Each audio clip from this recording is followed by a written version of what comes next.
Hello everyone, this is Abhay and welcome again to my channel, that is Cutting Expert. So today in this video we just checking or we are going to discuss about the assembly workbench.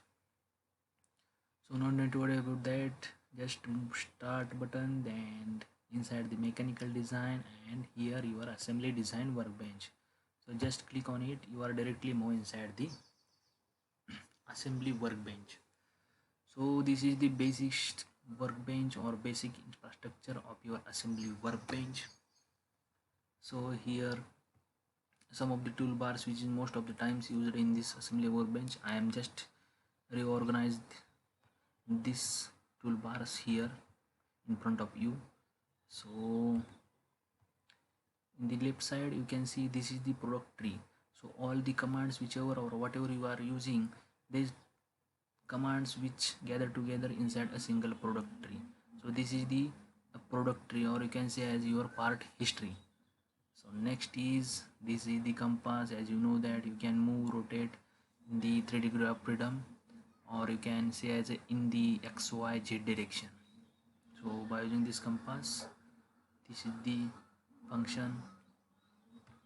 So next is the first toolbar. So this is product structure tools toolbar. So inside that there are n numbers of commands which is integrated. So first of all, if you want to create a component inside the product tree, just click on the component command. So if you want to create a new product inside this product tree, so just click on the product. So if you want to create a new part, so just click on the part, and the product tree, your part is ready for you. So next is existing components. So some of the times you have the parts and you want to recall it in the assembly workbench. So by using this existing component, you can drag your local storage parts inside the assembly workbench. So just by using this existing component, you can call every part which is you are designing in the part design or inside the surfacing design. So by using this, you can drag your part from those workbenches. So next is existing component with positioning. So main difference in between existing component and existing component with positioning is that, so inside that, after you are dragging these or those parts inside the assembly workbench, you have advantage to position those parts as per your requirement. So this is the main difference in between existing component with positioning and only existing components. So next is replace component. So if you want to replace some component, so by using this replace component, you can replace this one as existing one. So next is graph tree reordering. So this is the most useful command inside the assembly workbench, because some of the times your tree is not structurized or not organized in the way. So that's why by using this graph tree reordering command, you can reorder your tree or reorganize your tree as per your requirement. So this is the main advantage of this command. So some of the command like generate a numbering command. So next is selective load command, the manage representation command, then fast multi instantiation command. So these are the some of the commands which is integrated inside the product structure toolbar. So next is move toolbar. So inside that couple of the commands which is integrated. So first is manipulation. So by using this manipulation command, you can move your part in the x y z direction. Also you can move in the, or you can move your part inside the xy direction. You can move your part in the yz direction at a time. So you can move your part in xz direction at a time. So this is the flexibility. You can move your part in the two direction at one time. So next is you can rotate your part on the x-axis, you can rotate your part on the y-axis, you can rotate your part in z-axis, or if you have a single axis on that, you can rotate your part. So this is the manipulation command. So next is snap command. So snap command is used for drag one part to another part, or you can say as a one part from one point to another part.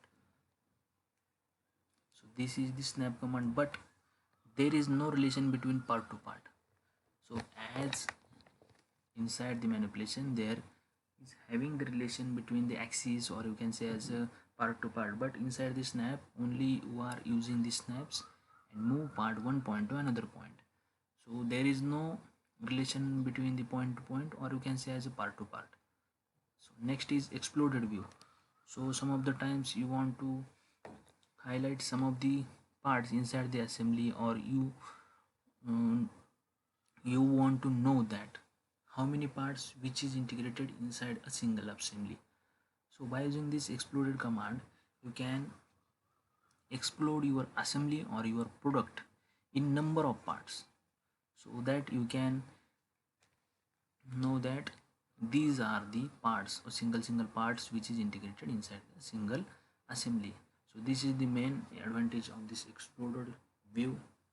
So you know that how many parts which is integrated a single assembly. So next is stop manipulate on clash. So manipulate means move one point to another, rotate one point to another point. So this is the command. When you on this command, you can't move one part inside to another part. Then it means that I think there is no movement of one part inside the another part when it is clashes. So inside this command name, the meaning is stop manipulation on the clash. It stops the manipulate or movement of one part inside the another part when it clashes to another part. Am I right? Yes. So this all the commands which is integrated the move toolbar. So next is the constraint toolbar. So inside the constraint toolbar, you can constraint or position your parts to one another. So here there are n numbers of commands which is integrated inside the constraint command. So first of all, this is the coincide constraint.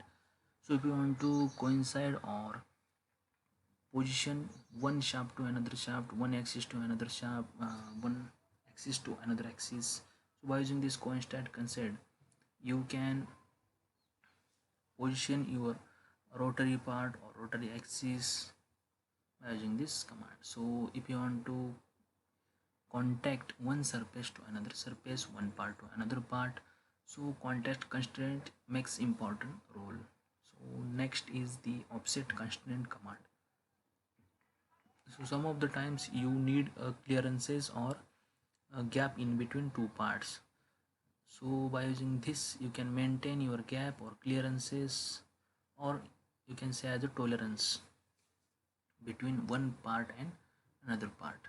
So this is nothing but a offset constraint toolbar or offset constraint command. So next is the angle constraint command.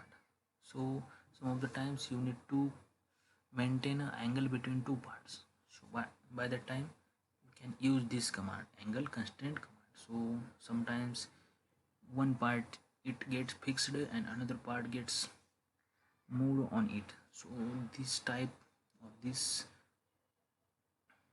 time you can use this fix component. So you can fix one part and move the another part. So next pick some of the toolbars which is integrated here. So next is fix together, then quick constraint, then flexible command, then change constraint command. So here reuse pattern command. So some of the commands which is the integrated, so we no need to worry about that. We will check all these commands in the upcoming session. So next is the apply material. So by using this command, you can apply the material on a part. So there are a numbers of materials which is integrated in the CATIA software. So just you want to drag it and apply on your required part. So next is measure. By using this measure command, you can measure one part to another part distance, the one point to another point distance. Then you can measure all the surface distances Then next you can, by using this measure command, you can measure the arcs, measure the plates, circular parts, then diameter, then radius. By using this command you can just measure radius, diameter, all the circular parts. Next is you can again measure your part inertia, your part volume, your part weight. By using this all command you can measure your part as per your requirement. So this is the nothing but a major advantage for this measure toolbar. So next is the capture toolbar. By using this capture toolbar you can take up photos, you can take pictures. As you say that this is the most useful commands inside the assembly workbench, that you can take a picture on particular region whatever you want. So this is the capture command. So next is the view command. So as per your requirement or as per your view you can having this type of commands. So first of all this is the pt all command, then pan command, rotate command. As per your requirement you can pan, rotate, zoom in, zoom out, then normal view, then having the flexibility to create a multi views at a time. So here some of the views which is integrated. There is isometric view, top view, front view, side view, back view, left view. So all these views is integrated inside the view. So next is some of the times unfortunately some parts gets hide. So by using this hide and show command you can search all this part which is hidden or which is not hidden. So this is the view toolbar. So next is the space analysis toolbar. So in that couple of commands which is integrated. So first one is the clash command. So clash command makes important role. So clash means intersection of one part to another part. So there is known as a clash. So in simple word, this is the intersection of one part to another part. So you, by using this command, clash command, you can know that on which region and on what point your clash is occurs in between two parts and what amount this clash is. Sometimes it is 10 mm, 5 mm. All this value you get by using this clash commands. So next is the sectioning command. So if you want to section on the particular region or particular planes or particular points, so you can sectioning your part product by using this sectioning command. So next is the distance and band analysis. So by using this command you can analyze your part to part distance, then your product to product distance, or you can also check its behavior one to another. So by using this command you can check it. So this is nothing but a space analysis toolbar. So next is the graphic properties toolbar.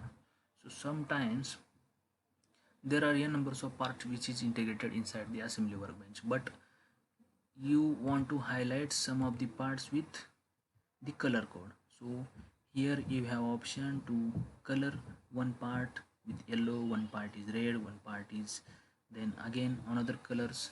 So this is the flexibility you have inside the graphic properties. By using this command you can color your part as per your requirement. So next is the transparency mode. So some of the times you want to highlight single part which is more inside the assembly. So outward parts which is you get transparent mode. So this is the transparent command. So you can transparent your part in the 100%, 75%, 50%.